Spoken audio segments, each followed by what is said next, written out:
Amongst that set lived one Francis Galton, a gentleman scientist who had investigated everything from meteorology to statistics.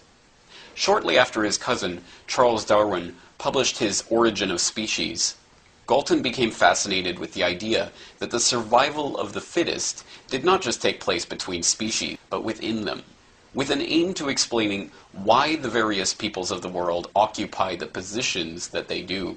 Galton and his friends started a new field of inquiry called Eugenics.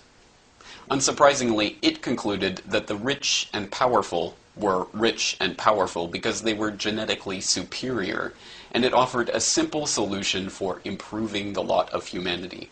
The most elitist interests of the moneyed class became universally accepted in the Western world within a generation.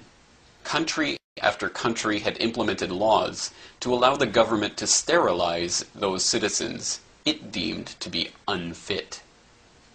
The true horrors of this strain of thought came to light when the German eugenicists, based at the Rockefeller-funded Kaiser Wilhelm Institute, gave the Nazi regime an ideological excuse to take the idea to its logical conclusion. Eugenics had to become crypto-eugenics. This was accomplished in a number of ways.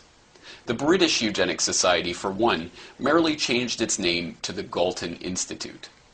The American Eugenics Society morphed into the Population Council, a group set up by John D. Rockefeller III, where members continued to advocate the very same policies for reducing the population of third world countries as they always had, only now they did so in the name of fighting overpopulation rather than fighting bad genes.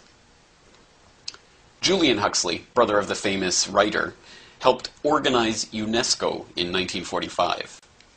In the founding document of UNESCO entitled UNESCO, Its Philosophy and Its Purpose, he argues that one of the key aims of the United Nations educational, scientific, and cultural organization would be the re-legitimization of eugenics, so that the idea would once again become thinkable.